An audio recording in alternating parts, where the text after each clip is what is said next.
Good morning class. मैं doctor Poonam Nikum आप लोगों के समक्ष बीएड सेकेंड सेमेस्टर के paper 4 sociological perspective of education के कुछ इम्पॉर्टेंट क्वेश्चन को आप लोगों के लिए लेकर आई हूँ।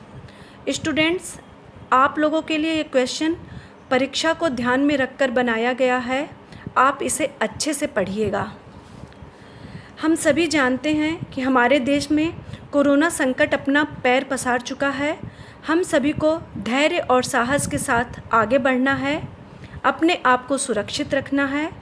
इन सभी को देखते हुए मैं आपके समक्ष कुछ महत्वपूर्ण प्रश्न रख रही हूँ, जिससे आपको अपनी पढ़ाई में असुविधा न हो। आप प्रश्नों को अच्छी तरह से समझिए और जहाँ पर परेशानी आए कमेंट सेक्शन में जाकर आप हमें डिस्कस कर सकते हैं। अपने सिलेबस में 5 यूनिट हैं।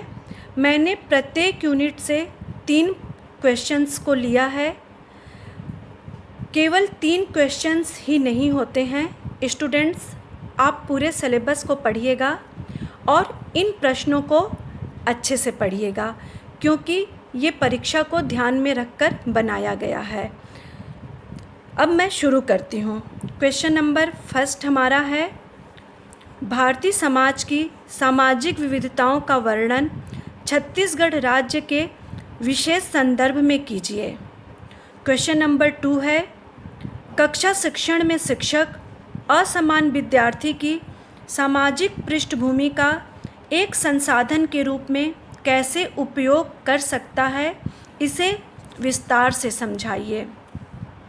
क्वेश्चन नंबर 3 है, छत्तीसगढ़ के बालकों की शैक्षिक जोखिम की विस्तृत विवेचना कीजिए। यहाँ पे हमारा यूनिट 1 कंप्लीट होता है। फिर से मैं आप लोगों को बोल रही हूँ कि यूनिट 1 में केवल 3 प्रश्न नहीं बनेंगे। आप पूरे प्रश्नों को पढ़िएगा, इन प्रश्नों पर विशेष ध्यान दीजिएगा। क्वेश्चन नंबर 4 है, सामाजिक स्तरीकरण से आप क्या समझते हैं? कार्ल मार्क्स के अनुसार जीवन अवसर, वर्ग परिस्थिति एवं शक्ति के सिद्धांतों को समझाइए। क्वेश्चन नंबर 5 है, शैक्षिक अवसरों की समानता से आपका क्या अभिप्राय है? अमर्त्य सेन द्वारा प्रतिपादित अवसरों तथा योग्यताओं की समानता के उपागम को स्पष्ट कीजिए।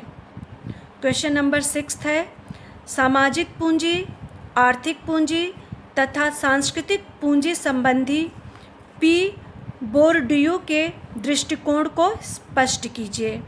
यहाँ पे हमारा यूनिट 2 कंप्लीट होता है। अब हम यूनिट 3 के क्वेश्चंस को देखते हैं। अध्यापक शिक्षा हेतु राष्ट्रीय पाठ्यचर्या 2009 के मुख्य उद्देश्य क्या हैं? क्वेश्चन नंबर 8 है,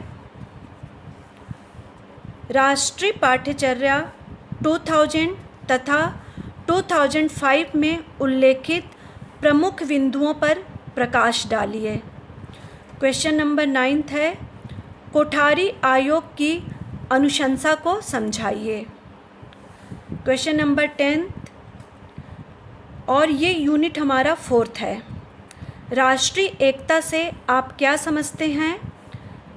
इसमें शिक्षा, शैक्षिक संस्थान और शिक्षक की भूमिका का वर्णन कीजिए।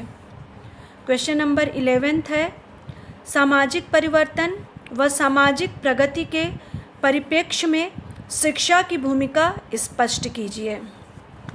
क्वेश्चन नंबर 12 है, शैक्षिक, सामाजिक, सांस्कृतिक तथा आर्थिक रूप से वंचित वर्ग हेतु निर्मित प्रावधानों तथा कार्यक्रमों की विस्तार से व्याख्या कीजिए।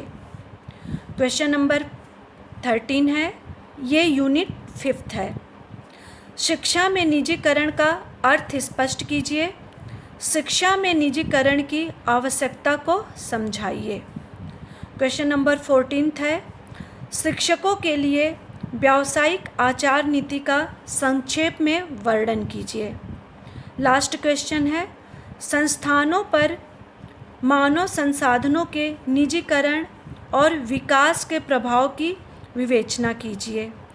स्टूडेंट्स, आप सभी जानते हैं कि हमारा क्वेश्चन पेपर 80 मार्क्स का होता है और हमारे एक क्वेश्चन 16 मार्क्स के होते हैं। आपको मैं फिर से बोल रही हूँ, अगर आपको इन प्रश्नों को समझने में कहीं भी असुविधा आती है तो आप कमेंट सेक्शन में जाइएगा और आपको जो भी डाउट है आप हमसे डिस्कस कर सकते हैं और मैं आगे के वीडियो में आंसर को कैसे लिखना है आपको बताऊंगी। धन्यवाद।